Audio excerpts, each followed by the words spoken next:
चलो लगभग 30-35 मिनट का चैप्टर बचा हुआ है, उसको खत्म करते हैं और फिर न्यूक्लियर फिजिक्स शुरू करेंगे। कल जो कॉन्सेप्ट सिखाया था उसी पर एक क्वेश्चन है, फॉर्मूला मैं आपको रिवाइज करा देता हूं और फिर आपको करना है 1/λ इक्वल टू r/z²।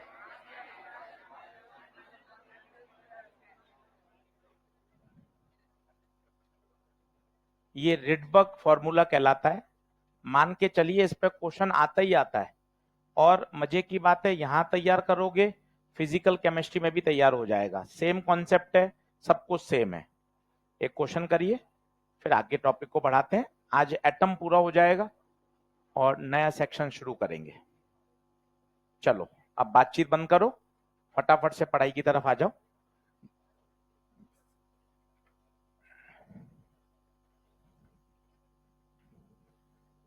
अच्छे से क्वेश्चन लिख लो, अटेम्प्ट करो, बढ़िया।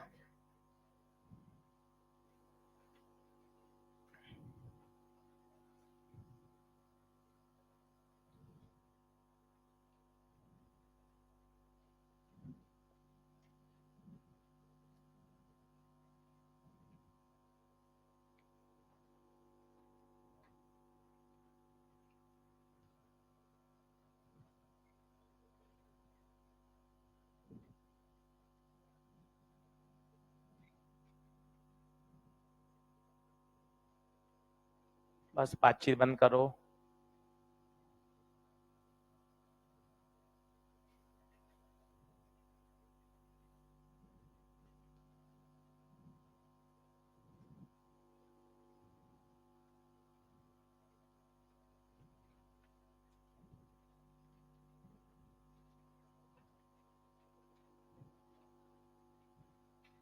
बंसीलाल ने कॉपी नहीं खोली अभी तक।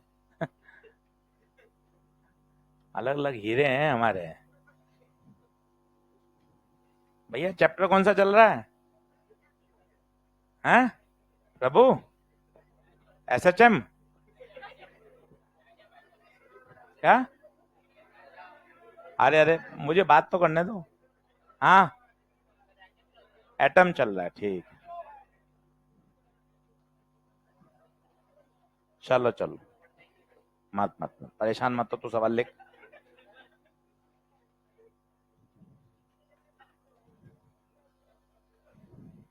चलो अब दो बातें इसमें काम की हैं। सवाल पेपर का है और इसी तरह के सवाल आए हुए हैं, भविष्य में इसी प्रकार के रिपीट होंगे।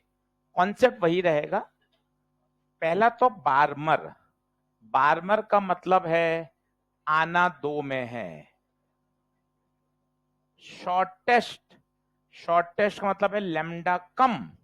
लैम्डा कम मतलब गैप ज्यादा, बहुत दूर से आए, इनफाइनाइट से। ये सीखना पड़ेगा, मैंने आपको कल भी सिखाया, आज वापस इसलिए रिवीजन करा रहा हूं क्योंकि ये फेमस प्रोफाइल है। फिर bracket, Lyman, Barmer, Paschen, bracket, चार में आना, शॉर्टेस्ट, इन्फिनिटी से आना, खत्म।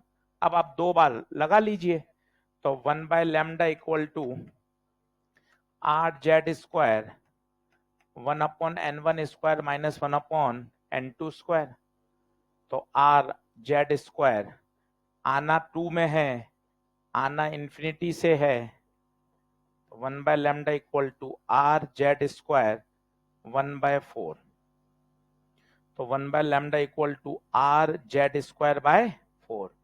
तो लैम्डा की वैल्यू आ गई 4/r/z²। आप ध्यान से देखें, हाइड्रोजन की बात हो रही है तो जेड को कितना रख सकते हैं? 1। तो 4/r आ गया। हाइड्रोजन की बात हो रही है। अब मुझे चाहिए ब्रैकेट, तो 1/λ equal to r/z², 1/4² minus 1/infinity। सही है। r जेड कितना? 1, 1/16। तो 1 by lambda dash equal to R बटे 16, लैम्डा डैश 16 बटे आर, दोनों को डिवाइड कर दो, लैम्डा डैश बाय लैम्डा, ये आया 16 बाय आर, ये आया 4 बाय आर।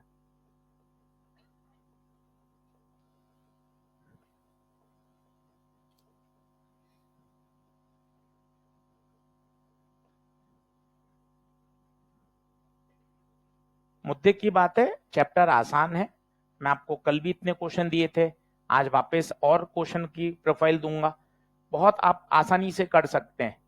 2 घंटे पहले क्लास नोट्स पढ़िए, एक एक क्वेश्चन रफ कॉपी में बनाइए और फिर अपना मॉड्यूल एक्सरसाइज ईएलपी सॉल्व करें, पूरा चैप्टर तैयार हो जाएगा।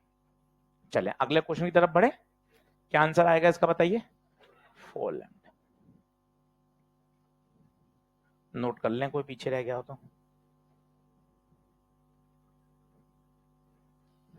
अगला कॉन्सेप्ट लिखिए, नंबर ऑफ स्पेक्ट्रल लाइंस,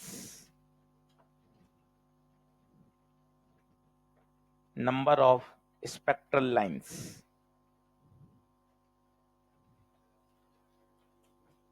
अब ये क्या कॉन्सेप्ट है, इसको समझिए, थोड़ा सा अच्छा लॉजिकल है, ध्यान से देखिएगा।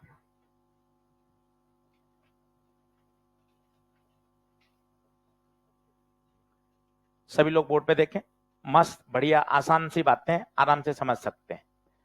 माना इलेक्ट्रॉन अभी n बराबर 4 में है और डी एक्साइटेशन हो रहा है।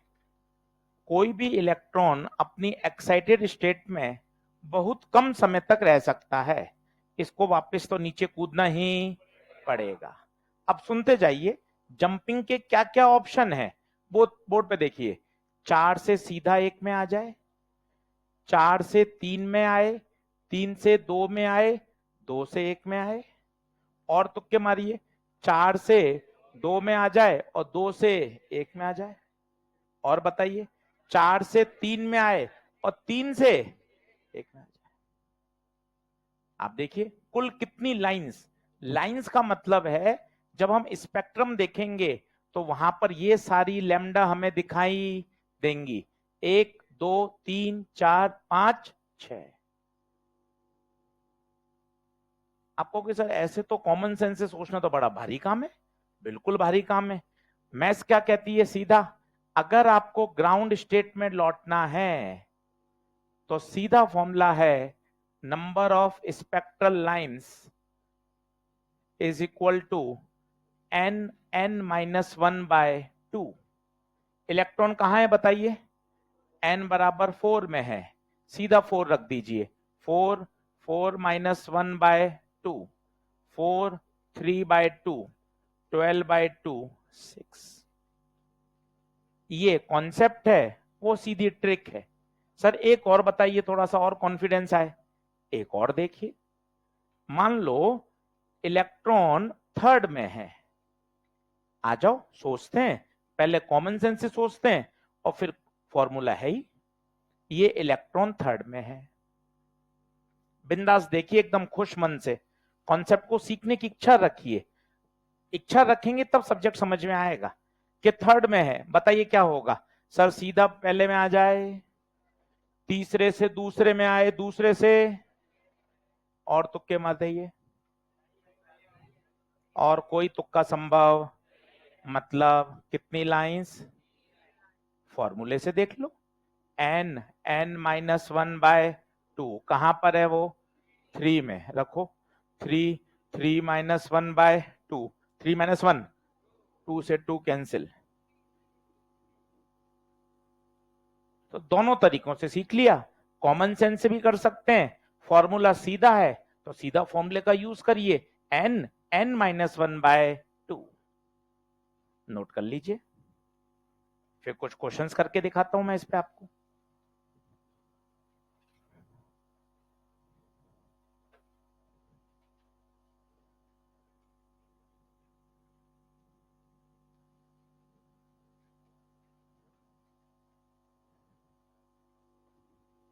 तो कोई भी इलेक्ट्रॉन अपने एक्साइटेड स्टेट में ज्यादा समय तक नहीं रह सकता, उसे वापस लोअर एनर्जी स्टेट में तो आना ही पड़ेगा। तो टॉपिक यही है, ड्यूरिंग डी एक्साइटेशन जो एमिशन स्पेक्ट्रम है उसमें कितनी लाइंस दिखाई देती हैं। सर ये लाइंस का क्या मतलब है? लाइंस का मतलब है जब इलेक्ट्रॉन कूदेगा तो क्या रिलीज होगा? एक फोटोन। उस फोटोन की एक पर्टिकुलर क्या होगी? वेवलेंथ। तो ये कहलाता है नंबर ऑफ स्पेक्ट्रल लाइंस। सीधा फॉर्मूला याद कर सकते हैं, ग्राउंड स्टेट में लौटने के लिए number of lines will be n-1/2।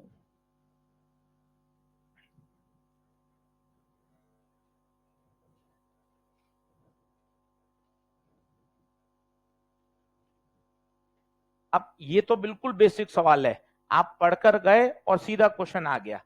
अब इसी प्रश्न को पूछने के अंदाज अलग अलग हो सकते हैं, वो आप अंदाज देखिएगा कि किस तरह से एग्जामिनर ने अलग अलग तरह से ऑल इंडिया लेवल पर इसी प्रश्न को पूछा है। ये बिल्कुल सीधा है कि इलेक्ट्रॉन n बराबर 3 में है, नंबर ऑफ लाइंस बताओ। इलेक्ट्रॉन n बराबर 4 में है, नंबर ऑफ लाइंस बताओ। ये तो सीधा सटीक सवाल है। अब इसी प्रश्न को अलग अलग अंदाज में किस तरह से पूछा जा सकता है, आइए उस तरफ बढ़ेंगे।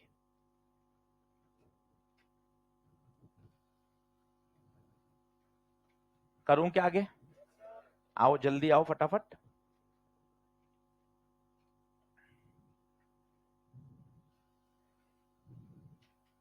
चलो अब सुनना, जल्दी आ जाओ।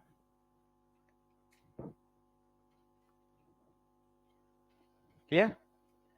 अब सुनिएगा, यही प्रश्न पूछने का अंदाज। सभी लोग बोर्ड पे देखें, पेन पेंसिल छोड़ दीजिए और पहले समझिए, सवाल बड़ा अच्छा है। मैंने आपको कहा है हाइड्रोजन की वैल्यूज याद करिए, बहुत फायदा है।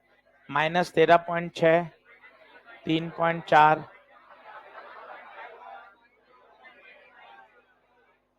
ठीक है, अब प्रश्न सुनना। इलेक्ट्रॉन अभी ग्राउंड स्टेट में है और आपने बाहर से एनर्जी प्रोवाइड करी 12.75 की।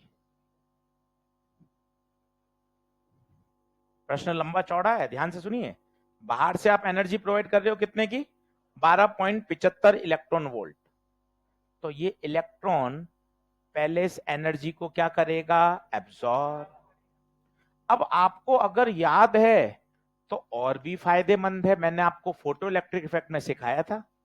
पहले और दूसरे का अंतर 10.2, पहले और तीसरे का 12.09, पहले और चौथे का 12.75। याद करिए, इसका मतलब 12.75 की एनर्जी पाकर इलेक्ट्रॉन सीधा फोर्थ में पहुंच जाएगा। प्रश्न को समझिए, थोड़ा सा वापस धीरे धीरे बोलता हूं। इलेक्ट्रॉन अभी कहां है? ग्राउंड स्टेट में। बात नंबर 1 क्लियर है?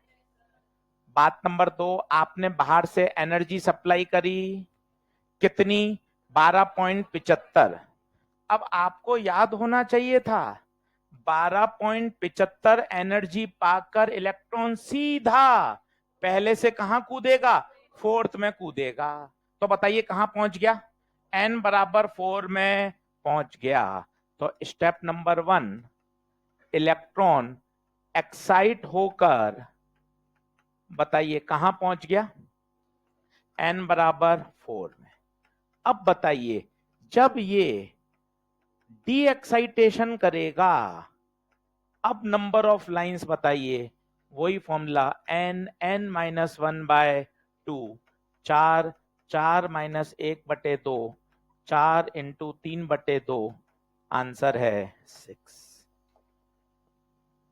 पहले लिखिए, फिर एक बार और समझाता हूं। पूछने का अंदाज अलग है, आंसर वही आ रहा है 6 लाइंस। एक बार और समझाऊंगा, एक सवाल और कराऊंगा ऐसा।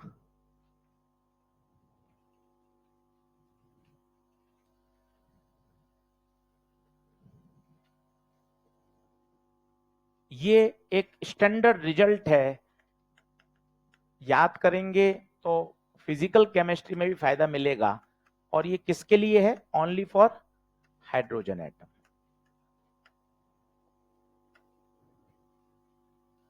एक बार और समझाता हूं, आप पहले पूरा लिख लीजिए और खुद बोलिए। अभी इनिशियली इलेक्ट्रॉन ग्राउंड स्टेट में है, आपने 12.75 का फोटोन दिया, फोटोन से वो ऊर्जा पाकर सीधा कहां जाएगा? n बराबर 4 में। अच्छा 4 में ही क्यों गया, कोई बताएगा? 3 में क्यों नहीं गया, 2 में क्यों नहीं गया? क्योंकि वो उसी एनर्जी लेवल में जाएगा जहां उसकी एनर्जी 12.75 प्लस 13.6 मिलकर सीधा क्या होगा? 0.85, डिफरेंस के बराबर होनी चाहिए।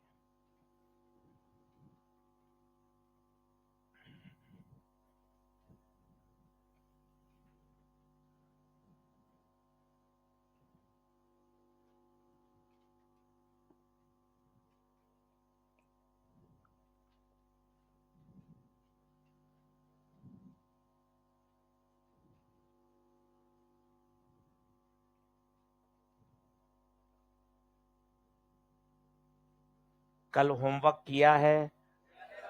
5-7 सवाल अटके होंगे, कोई टेंशन नहीं।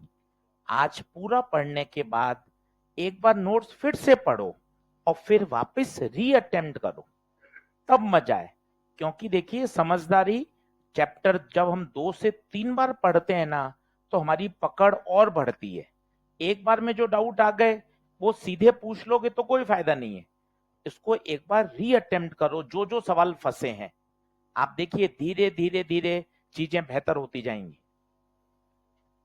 करूं क्या नेक्स्ट? अब इसी का एक अलग फॉर्मेट देखना। आईआईटी में सवाल आया, ये तो आपने 12.75 सीधा बोल दिया।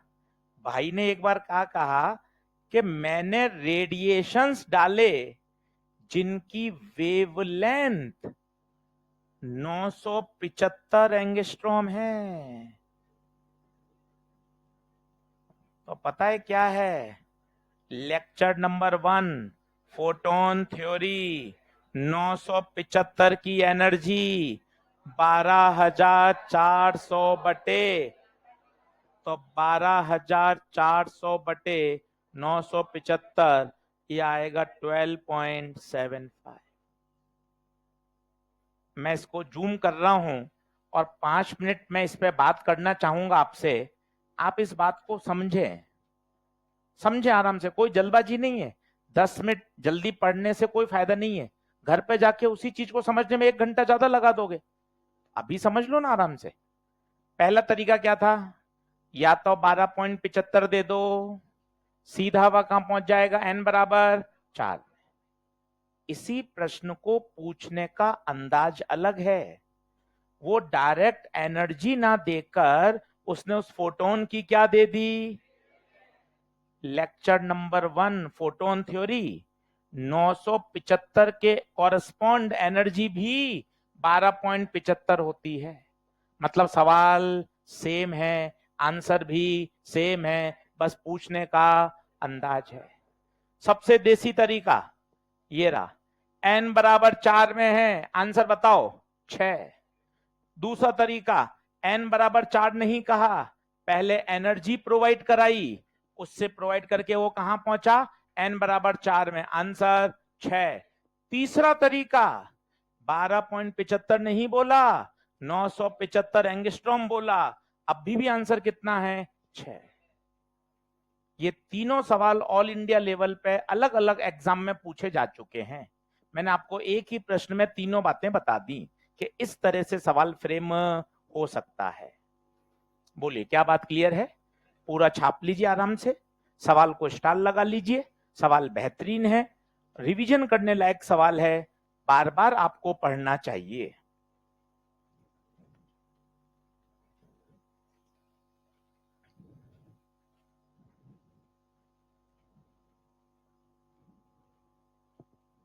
बढ़े आगे।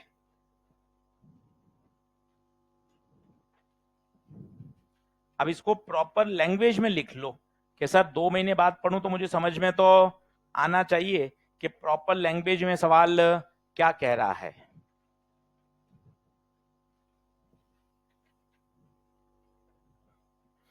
एक मिनट रुकना।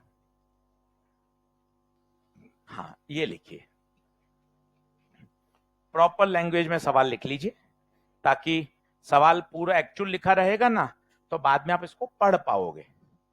सॉल्व हमने कर लिया है, पर एक्चुअल लैंग्वेज लिख लीजिए।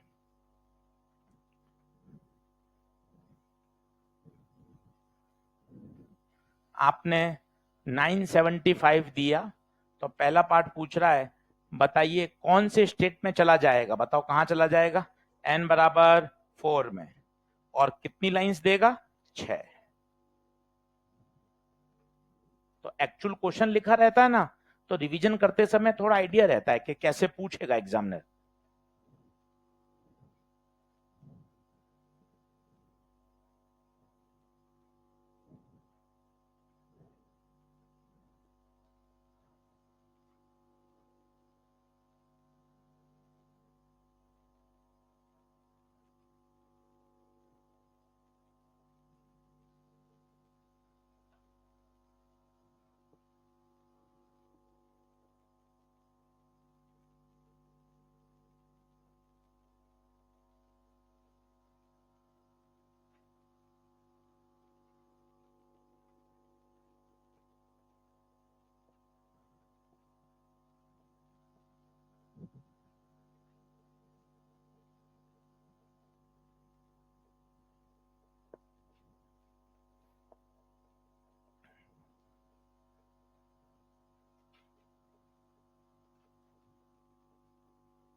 अगर एनर्जी इससे कम या इससे ज्यादा होगी, तो इलेक्ट्रॉन्स एनर्जी को एब्जॉर्ब ही नहीं करेगा।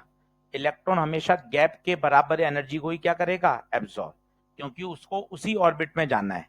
अगर आपने 12.75 की जगह 12 इलेक्ट्रॉन वोल्ट का फोटोन दिया, इलेक्ट्रॉन कहीं भी नहीं जाएगा, क्योंकि उतनी एनर्जी पाने के बाद कोई ऐसा ऑर्बिट भी तो होना चाहिए जहां पर वो रह सकता हो। तो इसके अलावा कुछ भी दोगे, कौन कौन सी वैल्यू आपको बताई, 10.2, हाँ ये दोगे, n बराबर 2 में चला जाएगा। 12.09 दोगे, n बराबर 3 में चला जाएगा। 12.75 दोगे, n बराबर 4। भैया ने एक अच्छा सवाल पूछा है, आइए सब लोग फिर सुने। भैया कह रहे हैं कि सर इनके अलावा एनर्जी देंगे तो क्या होगा। मान लो सर मैंने एनर्जी दे दी 11, बात करेंगे तभी तो समझ में आएगा। हमने एनर्जी दे दी 11, 11 दे के क्या होगा, चर्चा करते हैं। इसके पास कितनी थी बताइए, -13.6। कितनी दे दी आपने, 11, कितनी हो गई, माइनस का 2.6। -2.6 का कोई घर अवेलेबल,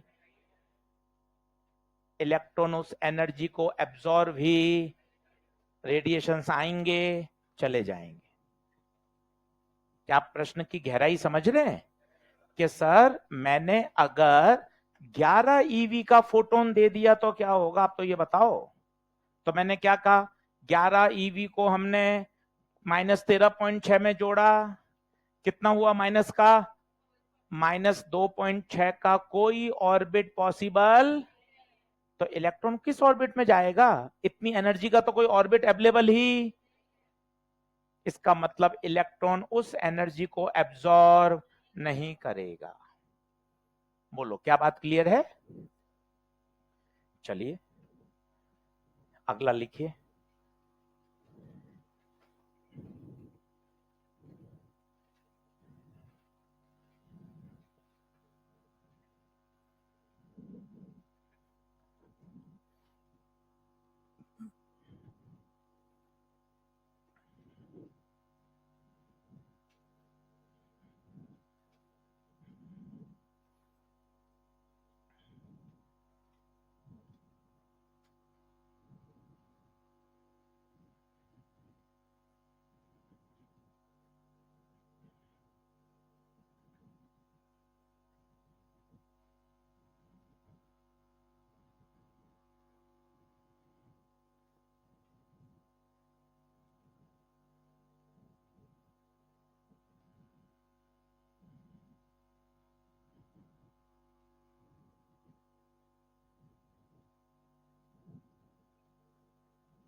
सवाल की लैंग्वेज बड़ी काम की है।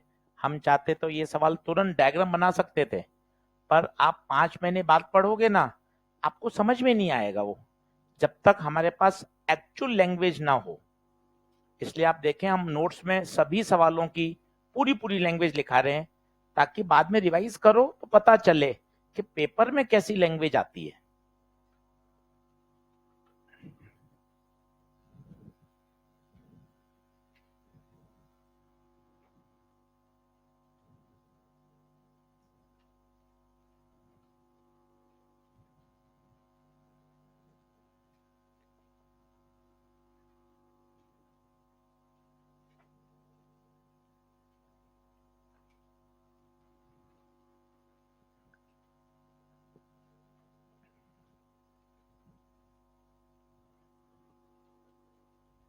कितना आंसर? अरे हो तो गया ये, अभी तो पढ़ा था, आओ फिर देख लो। ये याद करो हाइड्रोजन का, 5वीं बार बना रहा हूं। -13.6 -3.4 -1.5 माइनस का 0.85। अब वापस देखो, आपने 12.1 दी, 12.1 दी, तो बताओ 12.1 किसका डिफरेंस होता है? पहले और तीसरे का, पहले और तीसरे का। ये अंतर याद करो, ये वाला अंतर 10.2, ये वाला अंतर 12.09, या इसको राउंड ऑफ करते हैं तो 12.1। तो बताओ इलेक्ट्रॉन कहां चला जाएगा? n बराबर 3 में चला जाएगा। पूरा लिखो ताकि घर जाके समझ में आए। अब number of lines n-1/2, 3 -1/2, 3 × 2/2, answer 3। Sir ये पहली लाइन क्या दे रखी है? ये यूं ही दे रखी है डरावने के लिए। क्यों सर, एक बार पढ़ के तो बताओ। Ionisation potential of hydrogen atom is 13.6, होना भी चाहिए था। क्या होता है आयनाइजेशन बताइए?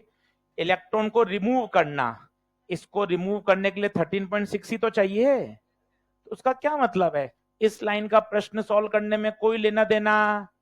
अब आप यहीं घबरा गए।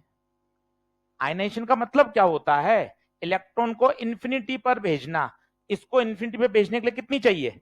13.6। वही लिखा है, उस वही लिखा है, आवश्यकता ही नहीं है उसकी कोई। आगे आपने कर ही लिया। आंसर बताइए कितना आएगा?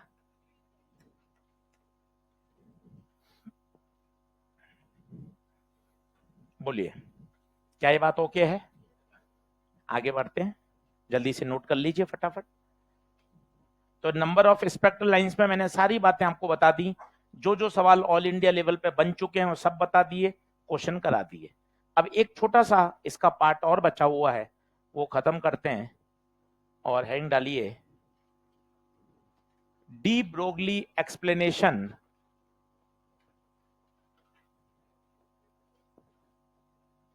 Of bore second postulate.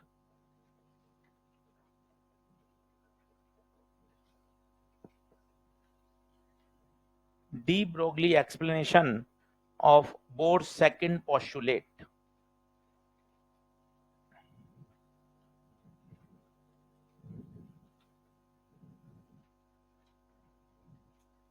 आपको याद है मैंने लिखवाया था, बोर्ड ने पोस्टुलेट तो दिए, पर बोर्ड के पास खुद के पास एक्सप्लेनेशन नहीं था।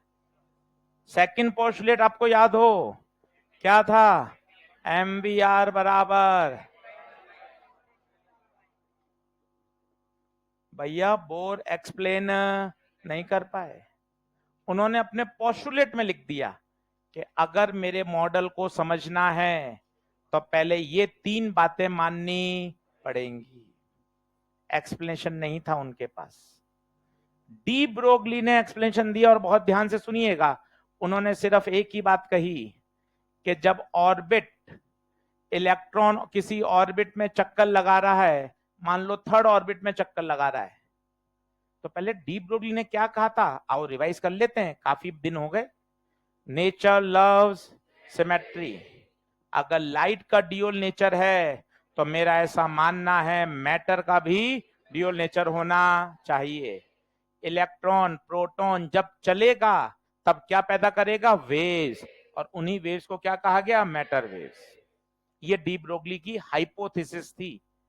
पर अपनी हाइपोथेसिस के आधार पर उन्होंने बोर के पोस्टुलेट को क्या कर दिया, एक्सप्लेन। भाई तभी तो तवज्जो मिली होगी। आप थोड़ा कल्पना करिए बैठकर, कोई व्यक्ति हाइपोथेसिस दे रहा है, उसके पास उसका प्रूफ नहीं है, एक्सपेरिमेंटल वेरिफिकेशन नहीं है, फिर भी तवज्जो क्यों मिल गई, क्योंकि उन्होंने उस समय की जो पजलिंग प्रॉब्लम थी, जिनका एक्सप्लेनेशन खुद वैज्ञानिकों के पास नहीं था, वो एक्सप्लेनेशन डी ब्रोगली की हाइपोथेसिस से निकलकर आ रहा था। टॉपिक पढ़ रहे हैं, सवाल करना है, सब अच्छी बात है, पर थोड़ा सा दिमाग को भी खोलिए कि यार कोई व्यक्ति ये कल्पना कर रहा है कि मेरा ऐसा मानना है और उसको तवज्जो मिल रही है। इसका कारण उस समय की जो पजलिंग प्रॉब्लम थी, जो कि साइंटिस्ट सॉल्व नहीं कर पा रहे थे, डी ब्रोगली की वेव वाली कॉन्सेप्ट से वो पजलिंग प्रॉब्लम का क्या मिल गया, सॉल्यूशन। हाँ, लेटर सूनर डेविसन जर्मन ने एक्सपेरिमेंटली भी क्या कर दिया, प्रूफ कर दिया, फिर इनको नोबेल प्राइज भी दिया गया। अपने सिलेबस में था डेविसन जर्मर, अभी लास्ट ईयर हटा है, पहले था डेविसन जर्मर एक्सपेरिमेंट, अब हट गया है वो। आइए वापिस समझाता हूं। तो इन्होंने क्या कहा, बहुत आसान, इन्होंने कहा जब इलेक्ट्रॉन स्टेबल ऑर्बिट में चक्कर लगाता है तो वो वेव्स पैदा करता है, स्टेशनरी वेव पैदा करता है, और इस तरह से पैदा करता है, मान लो वो थर्ड ऑर्बिट में चक्कर लगा रहा है तो ऑर्बिट की सरकमफ्रेंस बताओ कितनी होगी, 2πr। थर्ड ऑर्बिट में चक्कर लगा रहा है तो देखिए 3 वेव पैदा करेगा, 1 2 और 3। एक की वेवलेंथ आप सभी को पता है, 9th क्लास में बताते थे, ये पूरी एक वेव होती है, इसकी वेवलेंथ लैम्डा। तो देखिए 1 लैम्डा, 2 लैम्डा, 3, इसका मतलब ये किसके बराबर, 3 लैम्डा। सॉरी, इससे ये कैसे आया, ये तो कहीं नहीं दिख रहा। आओ वापस बताता हूं। मान लो वो nth ऑर्बिट में चक्कर लगा रहा है, कौन से में, देखना कैसे आएगा। तो 2πr बराबर n लैम्डा, देखते जाना। फिर 2πr, ये है लैम्डा, डी ब्रोगली वेवलेंथ, बताओ इसकी हाइपोथेसिस क्या थी, h/mv। रीअरेंज करो, रीअरेंज करो, मजा आ जाएगा। mv को यहां भेज दो तो mvr, 2π को नीचे भेज दो, nh बाय, देखिए आप बोर के सेकंड पोस्टुलेट पे पहुंच गए। शुरू किया डी ब्रोगली से, कहां पहुंचा दिया, सेकंड पोस्टुलेट। एक बार और समझा दो, फिर सुन ले भाई, कोई टेंशन नहीं है। सर माना 5वें ऑर्बिट में चक्कर लगा रहा है, ठीक है बेटा, 5वें ऑर्बिट की सरकमफ्रेंस बताओ, 2πr, rn लिख देते हैं क्योंकि हर ऑर्बिट की रेडियस भी तो अलग अलग होती है, आप पढ़कर आए हो ना, 0.529 n² बाय, थोड़ा रुक जाता हूं, तेज क्यों भागूं, रुक जाता हूं तसल्ली से। इलेक्ट्रॉन, हाँ सर, 5वां ऑर्बिट, ओके सर, इतना धीरे धीरे समझ पाता है सर, करूं क्या, धीरे धीरे बोल दे तो मुझे क्या दिक्कत है, मुझे तो समझाना है भाई। 5वां ऑर्बिट, हाँ सर, सर कौन चक्कर लगा रहा है, बेटा इलेक्ट्रॉन, बोलो एक बार, देखो पता चल गया ना, इलेक्ट्रॉन चक्कर लगा रहा है। जब वो चक्कर लगा रहा है तो क्या पैदा कर रहा है, वेव्स। अब 5वें में लगा रहा है तो कितनी वेव, 1, ये खत्म पूरी, 2 3 4 5, एग्जैक्ट 5, एग्जैक्ट 5। तो बताइए कितना होगा, 5 लैम्डा, 5 लैम्डा। और nth में चक्कर लगाएगा तो, अब सेंटेंस बोलो, कैसे बोलोगे, डी ब्रोगली के अनुसार इलेक्ट्रॉन जब ऑर्बिट में चक्कर लगाता है तो स्टेशनरी वेव पैदा करता है, और उस ऑर्बिट की जो सरकमफ्रेंस है वो लैम्डा का कैसा मल्टीपल, इंटीग्रल मल्टीपल। कैसा मल्टीपल? बोलिए, क्या बातें समझ में आ रही हैं? आइए इस बात को लिख लेते हैं। लिखिए,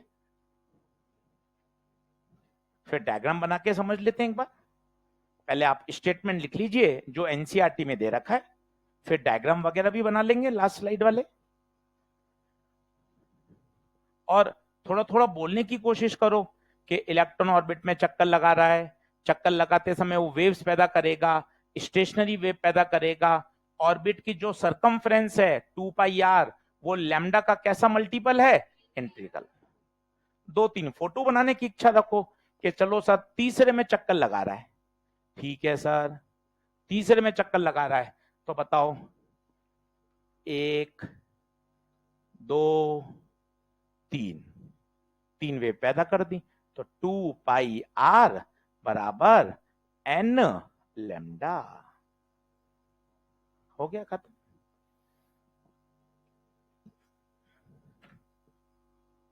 स्टेटमेंट याद कर सकते हैं। इलेक्ट्रॉन ऑर्बिट उसी ऑर्बिट में चक्कर लगाएगा जिसका सरकमफ्रेंस इंटीग्रल मल्टीपल होगा किसके? डी ब्रोगली वेवलेंथ के।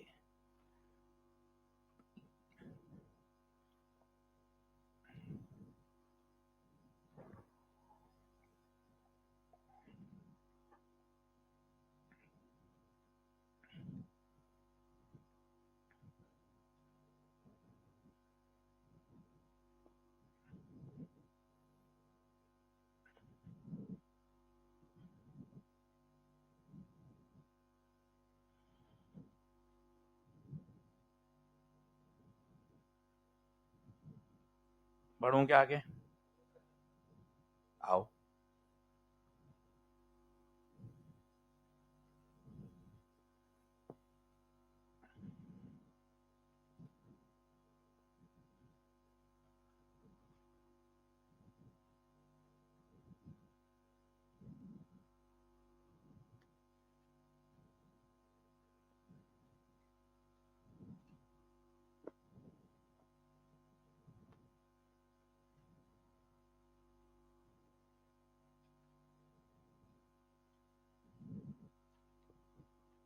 तो फिर बताइए, बोर का जो पोस्टुलेट था, सेकंड पोस्टुलेट का, बोर के खुद के पास एक्सप्लेनेशन नहीं था, उन्हें तो सिर्फ लिख दिया ऐसा होता है। डी ब्रोगली ने क्या कहा फिर सुनिए। जब इलेक्ट्रॉन ऑर्बिट में चक्कर लगा रहा है तो इलेक्ट्रॉन एक वेव पैदा कर रहा है। ऑर्बिट की सरकमफ्रेंस बोलिए क्या होती है? 2 पाई आर। मान लो तीसरे ऑर्बिट में चक्कर लगा रहा है तो 3 लैम्डा, पांचवें में चक्कर लगा रहा है 5 लैम्डा, और nth में चक्कर लगा रहा है n lambda. Then 2 pi R बराबर n लैम्डा।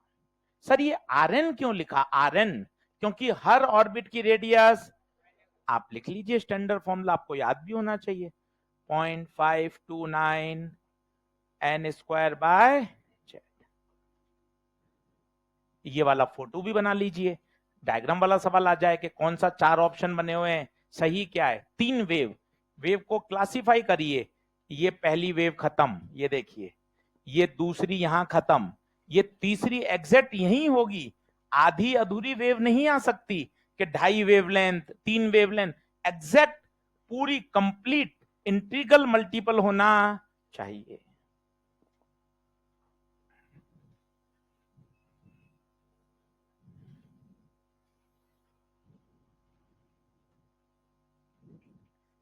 चलें क्या आगे? एक बार ये वाली बात लिख लेना, ये जो मैंने रीअरेंज किया है, 2 पाई आर एन लैम्डा, फिर लैम्डा की जगह ये लिखा, सेकंड पोस्टलेट आ गया। बाकी कुछ मत लिखो, ये बना लिया, ये जरूरत नहीं है, ये लिख लिया, ये कुछ नहीं लिखो, सिर्फ ये लिख लो।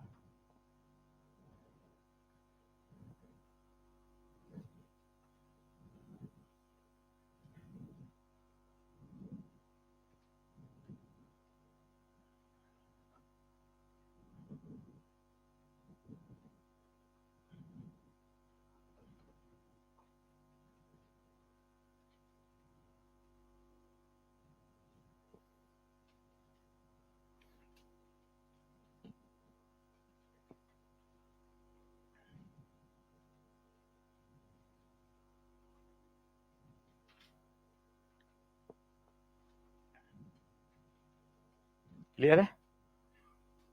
बढ़ू आगे, एक क्वेश्चन करके देख लो, 2-3 बार बोल लो। 2 पाई आर बराबर एन लेमडा, 2 पाई आर बराबर, 5वें ऑर्बिट में चक्कर लगाएगा एन की जगह 5, तीसरे में लगाएगा एन की जगह 3। एक क्वेश्चन लिख लें।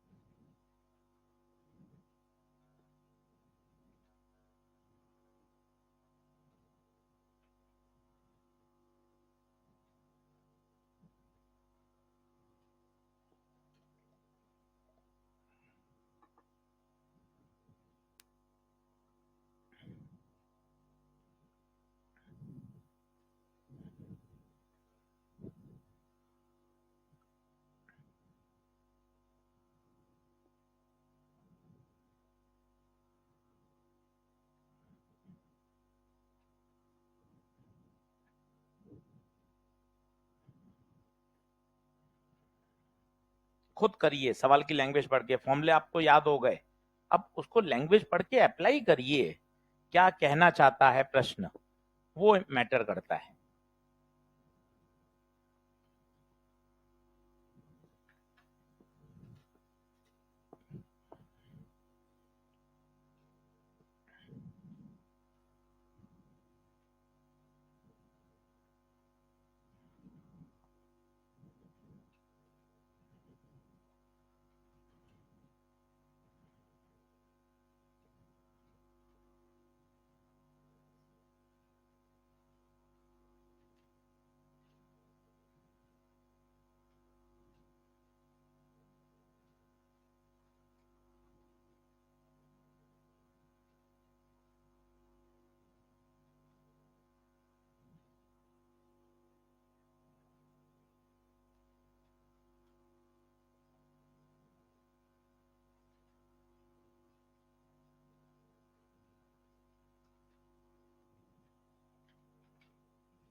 चमका क्या? रिवॉल्विंग सेकंड एक्साइटेड, पहली गलती, N2 नहीं N3, पहली मेजर मिस्टेक। सेकंड एक्साइटेड का मतलब N3 होता है भाइयों, N1 ग्राउंड होता है, N2 फर्स्ट एक्साइटेड होता है, N3 पहली गलती।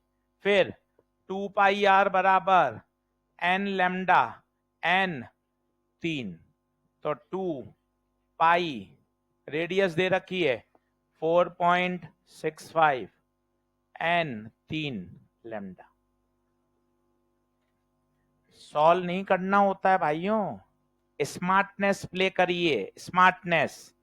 ये 3 से ये लगभग 3 कटेगा, ये है 4.5, 4.5 को 2 से करेंगे 9, ये 4.5 से ज्यादा है, तो 9 से ज्यादा उत्तर आएगा, 9 से ज्यादा एक ही ऑप्शन है, 9 से 10 के बीच में।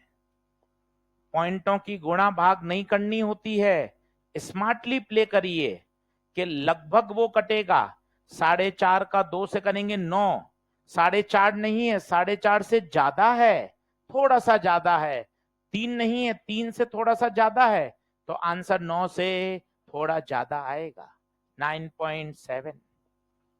परीक्षा में कुछ प्रश्नों में अप्रोक्सीमेशन काम में लिया जाता है, उससे ही काम बनेगा।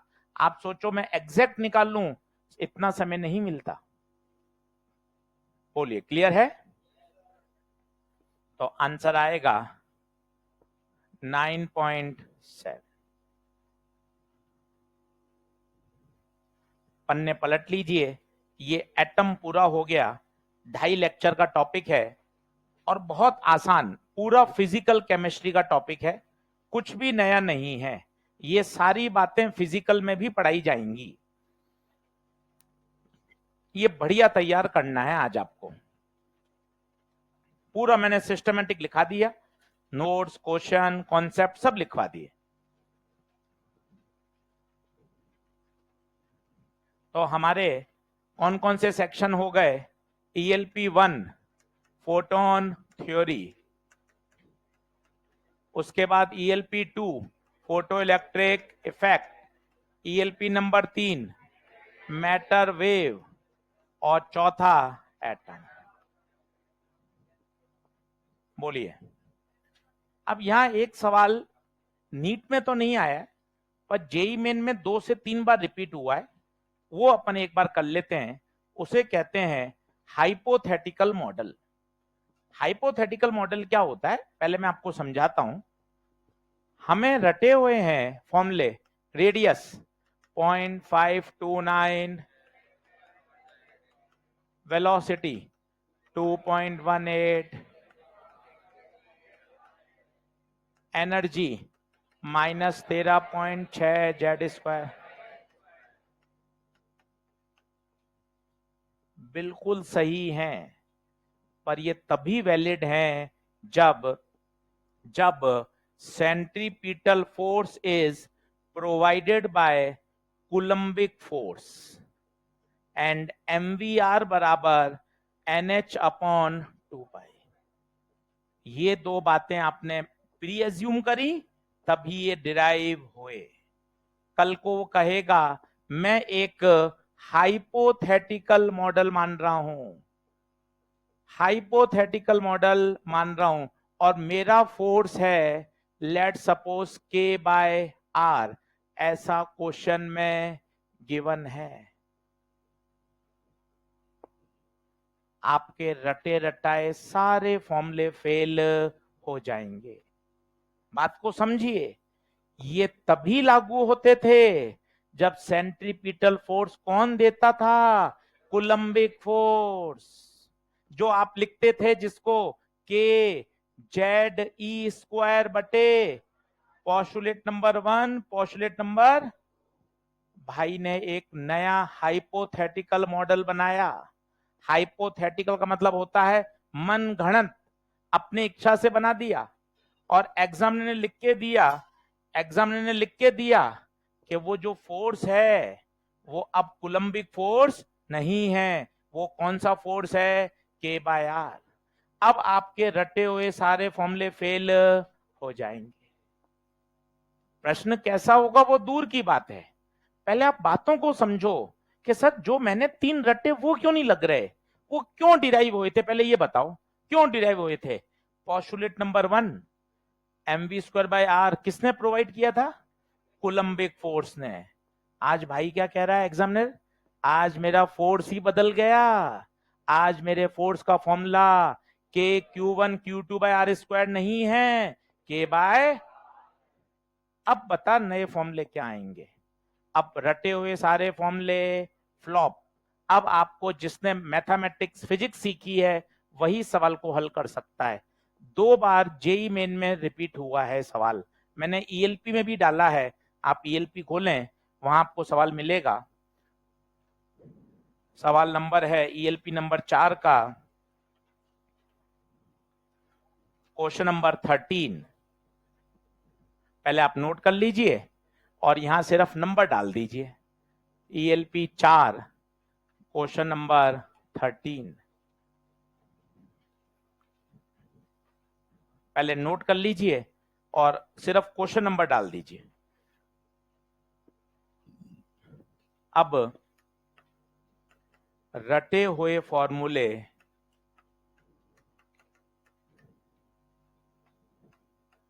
नहीं लगेंगे।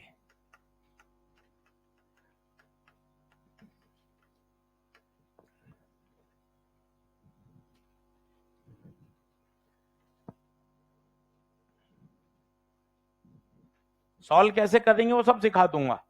पहले मैं आपको ये चाहता हूं कि आप पहले इतने मजबूत बनो कि यार जो फॉर्मूले हम रटते हैं उनके पीछे का बैकग्राउंड क्या है। ऐसे नहीं बोल सकते कि हमेशा रेडियस ये होती है ना, आपको पूरा बोलना चाहिए। ये रेडियस तभी लागू होगी जब सेंट्रीपिटल फोर्स को कौन प्रोवाइड करेगा? कुलम्बिक फोर्स। जैसा कि 99% सवालों में होता है, पर उसने लिख के दे दिया आज हम एक हाइपोथेटिकल मॉडल की बात कर रहे हैं। अब आपके रटे हुए फॉर्मूले नहीं लगेंगे। अब आपसे पूछा गया है रेडियस की डिपेंडेंसी बताओ, और आपसे पूछा गया है एनर्जी की डिपेंडेंसी बताओ। आइए सॉल्व करें क्या? जल्दी बराबर आ जाओ। प्रश्न ईएलपी से पढ़ लो पूरा, क्वेश्चन नंबर डाल लो। सवाल इंपॉर्टेंट नहीं है, मैं स्टार नहीं लगवा रहा क्योंकि नीट में नहीं आया है, पर जेई मेन में भाई रिपीट हुआ है 2 बार। इसलिए जब हम चैप्टर पढ़ रहे हैं तो हम ऐसे नहीं पढ़ सकते, हाँ यार ये काम का है ये नहीं काम का है। एटम आना चाहिए तो पूरा एटम आना चाहिए कि कहीं का भी सवाल हो हमें वो सॉल्व होना चाहिए, तब मजा है।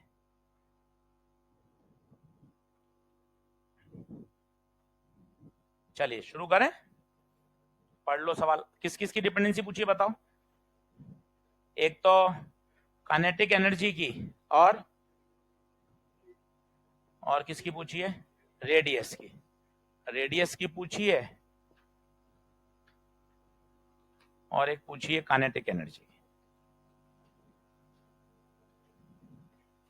अब जिसने डेरिवेशन समझे हैं वो राजा है। अब आप देखना कि क्यों मैंने डेरिवेशन करवाए थे, एक बार में आपको याद आ जाएगा। पहला बताइए, mv² / r किसके बराबर करूं? kz² / r²? नहीं होगा। क्यों नहीं होगा? अब कोलंबिक फोर्स थोड़ी ना है। अब बताओ किसके बराबर होगा?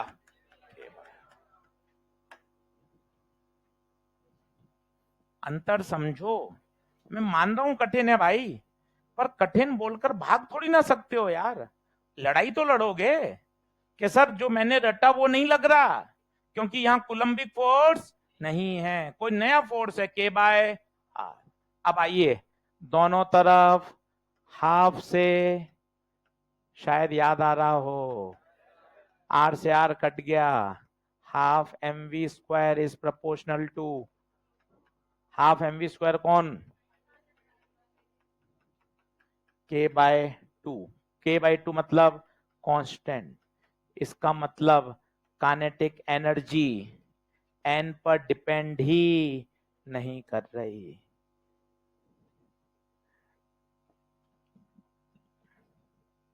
बोले तो kinetic energy is proportional to n की पावर 0। n आई नहीं रहा। पहला पार्ट आ गया, सॉल्व हो गया। अब थोड़ा दिमाग लगाइए, काइनेटिक एनर्जी होता है हाफ mv²। थोड़ा दिमाग लगाइएगा, बोर्ड पे बोल रहा हूं। जब काइनेटिक एनर्जी n पर डिपेंड नहीं कर रही तो सोच के बताइए क्या वेलोसिटी डिपेंड करेगी क्या? क्योंकि लेट सपोज अगर वेलोसिटी n पे डिपेंड करती तो काइनेटिक एनर्जी को तो डिपेंड होना पड़ता। चूंकि काइनेटिक एनर्जी डिपेंड ही नहीं कर रही, इसका मतलब वेलोसिटी का भी n पर कोई डिपेंडेंसी नहीं है। शब्द मेरे थोड़े से कठिन जरूर हो गए हैं, मैं आपको फिर समझाऊंगा, पहले आप नोट करिए। शब्द थोड़े से कठिन लेवल पे मैं पहुंच चुका हूं, पर मेहनत करेंगे तो आप भी समझ लेंगे। कई तो इसी में उलझे पड़े हैं, यार ये हाफ से हाफ क्यों नहीं काट रहे? अरे हाफ तो मल्टीप्लाई किया है यार। पर दिमाग में बहुत बातें चलती हैं सर, करें क्या? कोई बताता नहीं है। अभी अटके तो ये तो हटा यार पहले। अरे ये तो किया है मल्टीप्लाई बेटे, ताकि ये क्या बन जाए? Kinetic energy. कितनी बातें चलती हैं, कहीं कोई पुचकार के बता ही नहीं रहा, देख बेटा ऐसा होता है। सर मैं तो काटूंगा।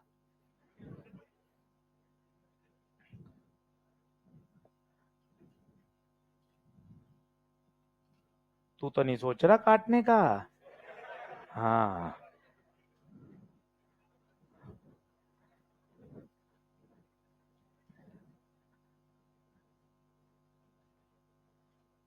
जल्दी आओ। तो काइनेटिक एनर्जी एन पे डिपेंड, इसका मतलब किसी को ये समझ में आ रहा है क्या? देखो तुक्का मारो, लेट वेलोसिटी डिपेंड करती एन पर, ऐसे जैसे अपनी वेलोसिटी करती थी, याद करो जेड बाय एन, तो एन पे डिपेंड कर रही है। माना वेलोसिटी डिपेंड करती, तो क्या काइनेटिक एनर्जी को करना पड़ता? सोचना, मजबूरी है। हाफ एम वी कितना, तो बता खुद काइनेटिक एनर्जी किस पर डिपेंड करती? एन स्क्वायर पर। थोड़ा दिमाग पे जोर डालो, थोड़ा नसों को थोड़ा सा टाइट करो कि भैया अगर काइनेटिक एनर्जी गुप्ता से डिपेंड नहीं कर रही, इसका रिवर्स मतलब क्या है? वेलोसिटी भी डिपेंड, ठीक है वही लिखा है। अब और क्या पूछा उसने? रेडियस। रेडियस का सोचना, सोचना सेकंड पोस्टुलेट क्या था? एमवीआर बराबर, सभी लोग बोर्ड पे देखना, जादू होने वाला है। क्या एम कांस्टेंट रहेगा? यस। वेलोसिटी भी कोई डिपेंडेंसी नहीं, एच कांस्टेंट, 2 पाई सीधा। जबकि तुम्हारा रटा हुआ क्या था, ईमानदारी से बताओ? आर इज प्रोपोर्शनल टू, ये तो बिल्कुल लगेगा। सर ये वापस समझाओ एक बार, आ जाओ फिर से। बोल एम क्यों काटा? Constant, very good. वी क्यों काटा? वी डिपेंड ही नहीं कर रहा। H 2 pi, radius is proportional to. तो फाइनल आंसर बताइए किस किस का पूछा है उसने? रेडियस का और काइनेटिक एनर्जी। बहुत ही बढ़िया सवाल आपको मिलेगा अगर आप जेई मेन के प्रीवियस ईयर के क्वेश्चंस करोगे, तो ये 2 बार आया हुआ सवाल। स्लाइड चेंज करूं, ये वाली लगाऊं क्या?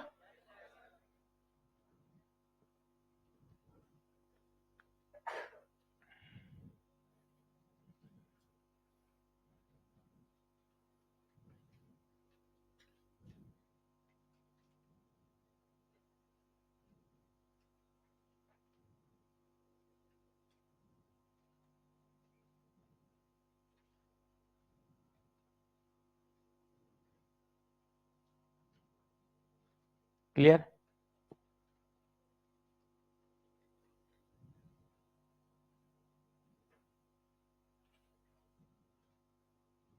ये आपका एटम पूरा तैयार हो चुका है। आज घर जाके आपको समय देना चाहिए, बढ़िया एटम तैयार करो, मॉड्यूल सॉल्व करो, ईएलपी करो, और समय मिले एनसीईआरटी देखो। चैप्टर नंबर 12 है एटम। थ्योरी मत पढ़ो, कम से कम पन्ने पलट के कंटेंट तो देख लो। ये वाली बात बता दी, डी ब्रोगली बता दिया, हाइपोथेटिकल बता दिया, रदरफोर्ड बता दिया, बोर मॉडल समझा दिया। उससे भी कॉन्फिडेंस आता है कि हमने एनसीईआरटी का हर पॉइंट को कवर कर लिया। 15 मिनट लगेंगे, बस आपको कॉपी रखनी है, एनसीईआरटी रखनी है, तो आपको दिखाया सर ने सारे डायग्राम, सारे कॉन्सेप्ट, हर तरह की बात समझा दी, तो उससे कॉन्फिडेंस आता है। हमें तो पता ही, हम तो इतने साल से पढ़ा रहे हैं, आपको भी तो अपना कॉन्फिडेंस लाना है कि हाँ 100% एनसीईआरटी कवर हो गई है। करोगे भाई तब होगा कि पूरे नोट्स पढ़ लिए, आज अब 1 घंटा आधा घंटा बैठकर एनसीईआरटी से मिलान करना है। सर ने एक एक पॉइंट, एक एक कॉन्सेप्ट सब कॉपी में लिखवा दिया है। आपको अच्छा लगेगा क्या? चैप्टर मेरा पूरा 100% तैयार हो गया है। चलो अगले की तरफ बढ़ते हैं। ये लिख लिया पूरा? चलिए नए पे से हेडिंग डालिए, न्यूक्लियर फिजिक्स।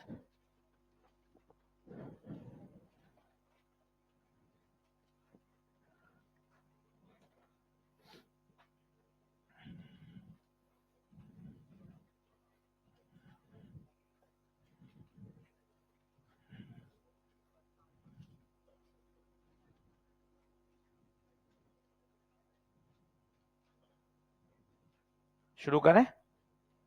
बिल्कुल आसान और बढ़िया चैप्टर, सवाल यहां से पूछे जाते हैं और बहुत बढ़िया आप तैयार कर भी सकते हैं।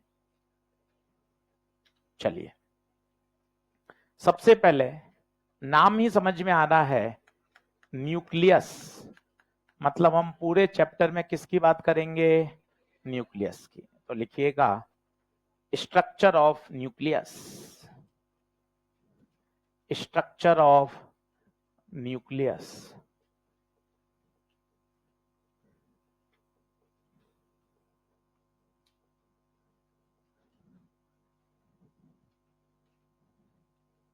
स्ट्रक्चर ऑफ न्यूक्लियस बहुत आसान है, कहीं कोई दिक्कत नहीं आएगी।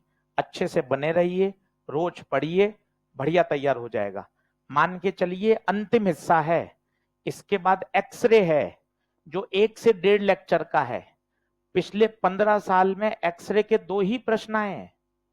एक्सरे एनसीईआरटी में भी नहीं है, केवल पीछे क्वेश्चन में दे रखा है। तो मान के चलिए अपन मॉडर्न फिजिक्स के अंतिम हिस्से पर आ गए हैं। इसकी 3 ईएलपी हैं। कितनी ईएलपी हैं टोटल इस पर? मतलब ये एक बड़ा टॉपिक है, अच्छे से पढ़ना है। अंतिम topic of modern physics. X ray बिल्कुल पढ़ेंगे, पर एक्सरे की इंपॉर्टेंस बहुत कम है। लास्ट 15 साल में 2 से 3 प्रश्न आए हैं। एनसीईआरटी में एक्सरे नाम का चैप्टर ही नहीं है, बस बैक क्वेश्चन एक दे रखा है, उसके लिए अपन एक्सरे 1 घंटा, 1.5 घंटा, 2 घंटा पढ़ लेंगे। मतलब लास्ट टॉपिक पर आ गए अपन, न्यूक्लियर फिजिक्स। चलिए हैंग डालिए, स्ट्रक्चर ऑफ न्यूक्लियस। अब न्यूक्लियस में होता कौन है? 9th क्लास से पढ़ रहे हैं, सारी बातें सिखाऊंगा आपको। डायग्राम बनाना शुरू कर दीजिए। न्यूक्लियस में होते हैं प्रोटॉन्स और न्यूट्रॉन्स, प्रोटॉन्स और न्यूट्रॉन्स, जिन्हें कंबाइनली कहा जाता है न्यूक्लियॉन्स। हर बात लिख लीजिए। इन्हें न्यूक्लियॉन कहा जाता है।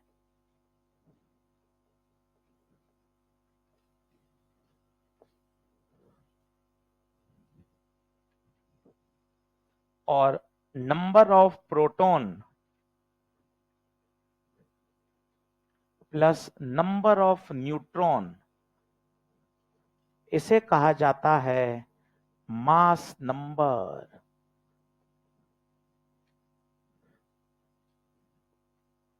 सब छोटी छोटी बातें केमिस्ट्री की हैं, 11वीं क्लास की, पर मैं आपको सब लिखवा देता हूं सिस्टमेटिक, ताकि आपको परेशानी नहीं आए। Number of proton plus number of neutron, इसे कहा जाता है मास नंबर।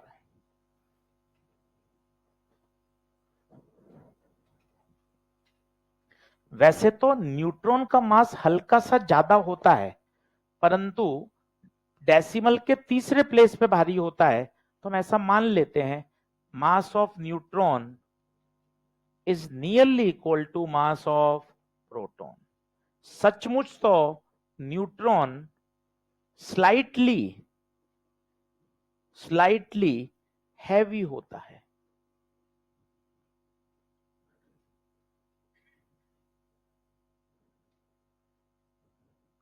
सचमुच अगर कोई सवाल पूछेगा तो न्यूट्रॉन स्लाइटली हैवी होता है, पर न्यूमेरिकल करने के उद्देश्य से ये देखिए, ये मैंने नदी बहा दी। नदी का मतलब है बराबर नहीं, लगभग बराबर, लगभग। और मैंने यहां सच्चाई भी लिख दी कि न्यूट्रॉन स्लाइटली हैवी होता है।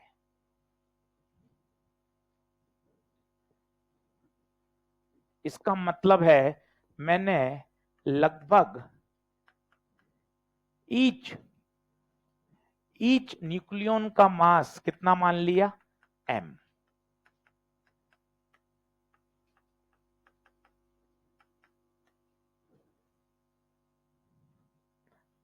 सब बातें लिख लो।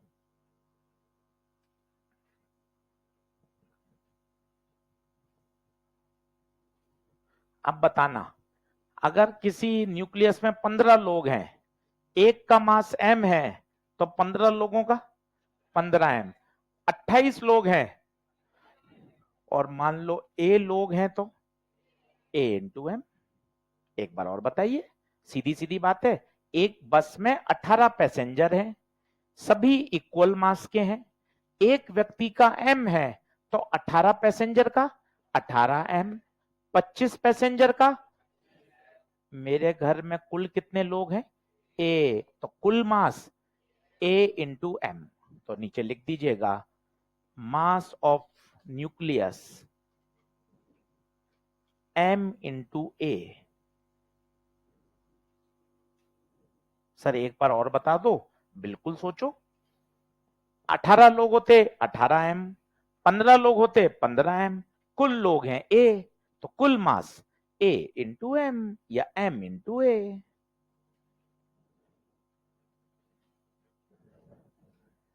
बोलिए क्या बात ओके है? और बताता हूं, हमने एलिमेंट को केमिस्ट्री में टीचर ने ऐसा लिखना सिखाया, ए एक्स जेड। कैसे याद करो, 16O8, 56 Fe 26, 7 लिथियम 3। याद करें, सीख लें, 11वीं कक्षा की बात है, पर कोई दिक्कत नहीं, अपने बच्चे हो एक बार और सीख लो। ये कहलाता है मास नंबर, ये कहलाता है एटॉमिक नंबर। कोई पूछे नंबर ऑफ प्रोटॉन बताओ, तो जो एटॉमिक नंबर होता है वही नंबर ऑफ प्रोटॉन। कोई पूछे नंबर ऑफ न्यूट्रॉन बताओ, तो ए माइनस जेड, क्योंकि इसमें कौन कौन जुड़ा हुआ है, प्रोटॉन प्लस न्यूट्रॉन। प्रोटॉन घटा दोगे तो अपने आप क्या आ जाएगा, नंबर ऑफ। आइए 3-4 बार और सीख लीजिए, 3 लेक्चर काम आएगा। ऊपर वाला ए, नीचे वाला जेड, कोई शर्म नहीं, ऊपर ए नीचे जेड, ए जेड। मैं आपसे पूछूं नंबर ऑफ प्रोटॉन बताइए, बताओ 8, 26, 3।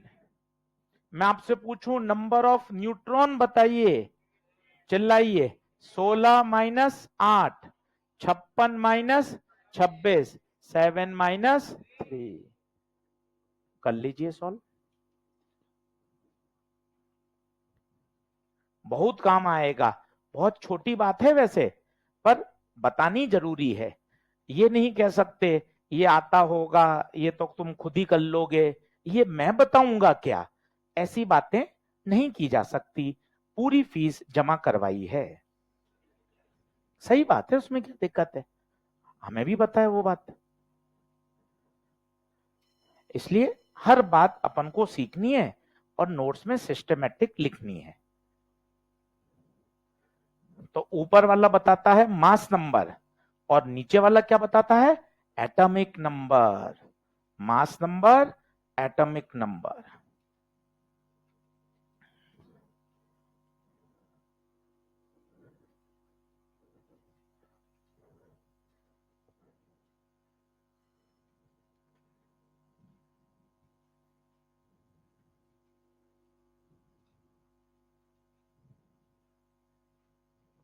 बढ़ू क्या,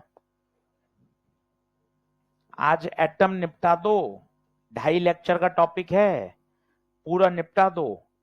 क्वेश्चन करो, क्लास नोट्स पढ़ो, मॉड्यूल लगाओ, ईएलपी करो, तब जाके काम बनेगा।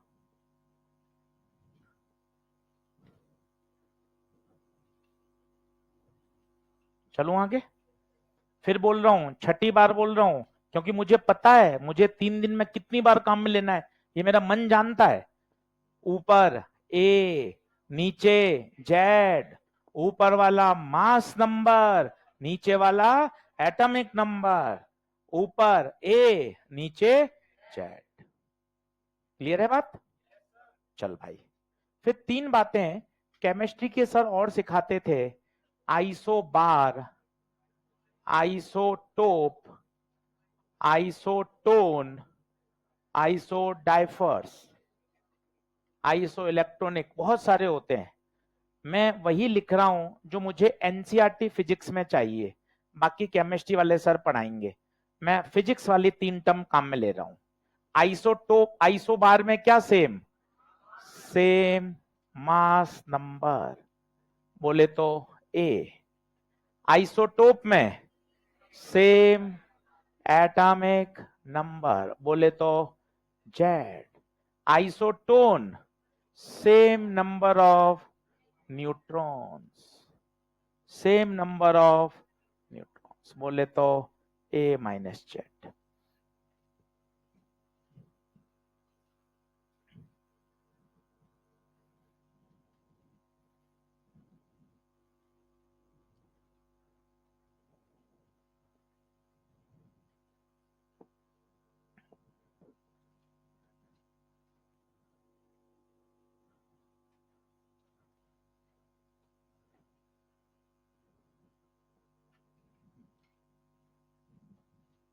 तो ये सब परिभाषाएं हैं, आपने सब कभी ना कभी पढ़ी हैं और वो स्टैंडर्ड है।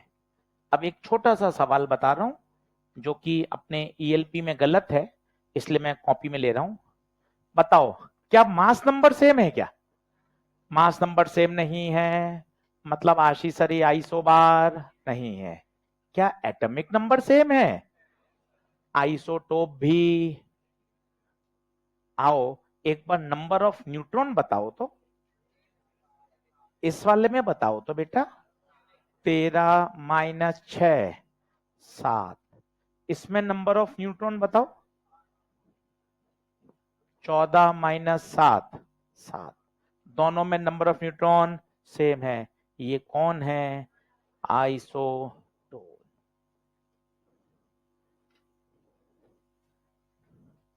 करेक्शन है रेस में, रेस क्या सॉरी ईएलपी में करेक्शन है ना? और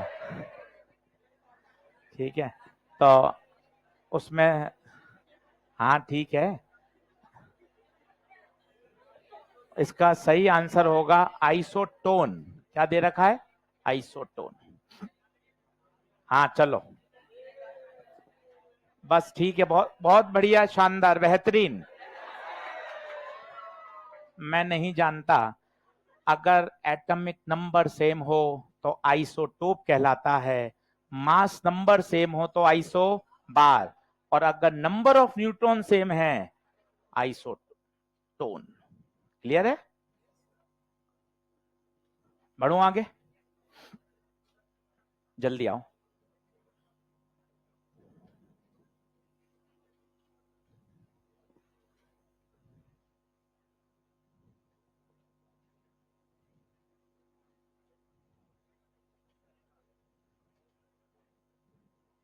बढ़े आगे, चलो लिखो, लिखना है, जल्दी आओ जल्दी आओ।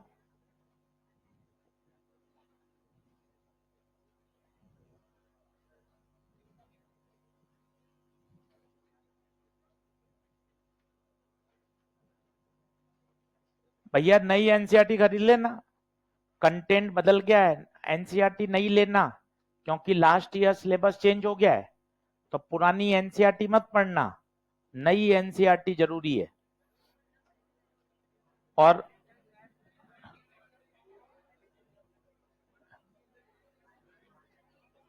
एनसीईआरटी नई आ चुकी है मार्केट में। लिखें, radius of nucleus, radius of nucleus लिखें। इट इज फाउंड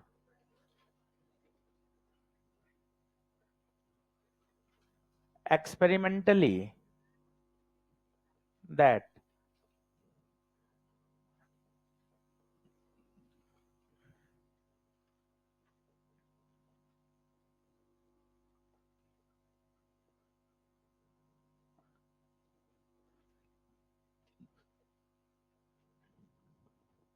तो ये एक्सपेरिमेंटली फाउंड किया गया कि रेडियस ए की पावर 1/3 के क्या होती है? प्रोपोर्शनल। मन में तुरंत प्रश्न आया, यार एक रेडियस अभी गुप्ता सर ने पढ़ाई थी, 0.529 n स्क्वायर बाय, ध्यान दो ये एटम है जिसमें इलेक्ट्रॉन चक्कर लगाता है, ये न्यूक्लियस की रेडियस है। अलग अलग तरह के डाउट आते हैं। ये एट ऑर्बिट की रेडियस है जो आपने बोर ऑर्बिट में पढ़ी थी, ये किसकी है? Nucleus, central part of the atom. क्या बात क्लियर है? दोनों बातें अलग अलग हैं, कंफ्यूज मत होइएगा। प्रोपोर्शनल हटाएंगे तो क्या आएगा? कांस्टेंट। ये चैप्टर का पहला फॉर्मूला है बच्चों, जिस पे खूब सवाल बनते हैं। बार बार बोल रहा हूं, ए कौन है? Mass number. मुझे पता है इसकी जरूरत। 56 Fe 26 में मास नंबर कितना है? 56। 7 लिथियम 3 में मास नंबर 7। बार बार यूज होगा, परेशान क्यों ना है। ऊपर वाला क्या होता है? Mass number. R naught is a constant, जिसकी वैल्यू होती है 1.1 इंटू 10 की पावर -15। चैप्टर का पहला और सबसे फेमस फॉर्मूला है, जिस पे आपको खूब सवाल दिखाई देंगे। R बराबर आर नॉट ए की पावर 1/3। एक एक टर्म के साथ दोस्ती करें। ए कौन है? ए मास नंबर। आर कौन है? रेडियस। आर रेडियस किसकी? न्यूक्लियस की। अगर आप प्रोपोर्शनलिटी देखें तो R इज प्रोपोर्शनल टू ए की पावर 1/3। बोले तो R1/R2 इज A1/A2 की पावर। इस पे सवाल बहुत दिखाई देते हैं, 2-3 सवाल करके दिखाता हूं इस पर। लिख लो, 1 मिनट पहले बात को समझ लो, दिमाग में बैठाओ। न्यूक्लियर फिजिक्स पढ़ने शुरू करी है, न्यूक्लियस की बात कर रहे हैं। एटम का जो सेंटर होता है उसे न्यूक्लियस कहा जाता है। उस न्यूक्लियस की ये क्या है? रेडियस। क्योंकि ना कोई भी फॉर्मूला आप सोचो मैं सिर्फ रट लूंगा तो काम नहीं चलेगा, मुझे ना उसकी इमेजिनेशन आनी चाहिए। न्यूक्लियर फिजिक्स, न्यूक्लियस, न्यूक्लियस की रेडियस। ए कौन है? ए मास नंबर। 2 एग्जांपल दिए ताकि दिमाग में बैठे। ऊपर वाला क्या कहलाता है? ए मास नंबर। बोलिए, क्वेश्चन करके देखें कुछ। लिखो पहला, पहला लिखो।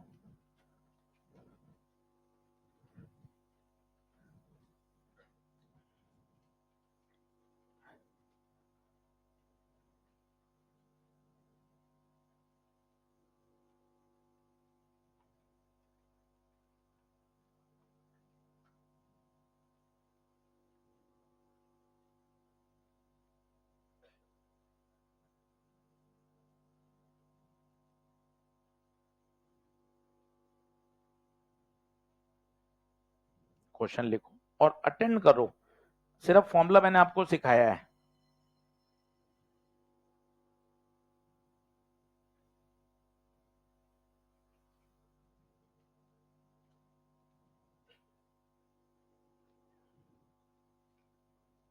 खुद सोचना।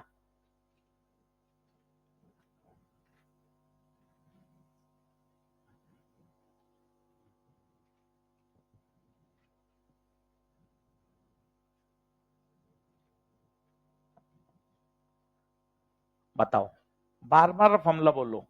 रेडियस इज प्रोपोर्शनल टू, मुझे एल्यूमिनियम अपॉन कॉपर चाहिए। डायरेक्टली प्रोपोर्शनल है। एल्यूमिनियम ऊपर आ रहा है तो एल्यूमिनियम का मास नंबर ऊपर आएगा, कॉपर का नीचे आएगा। एल्यूमिनियम की दे रखी है 3.6। काम करना सीखो, करोगे तब आएगा।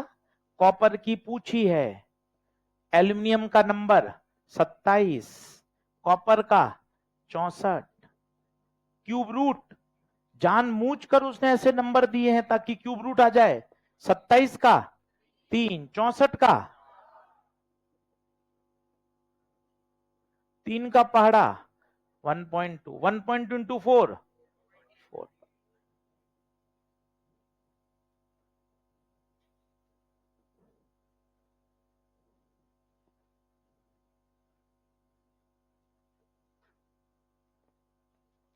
न्यूमेरिकल करने से फॉर्मूले याद होते हैं।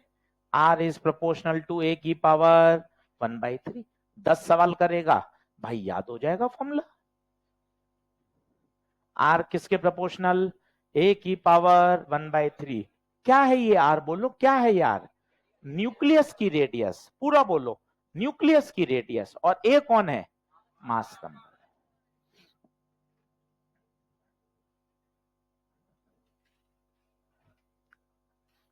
आज का लास्ट क्वेश्चन वो लिखना था,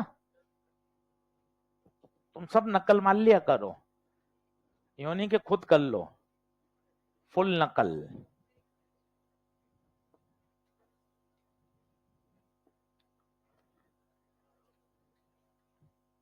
अगला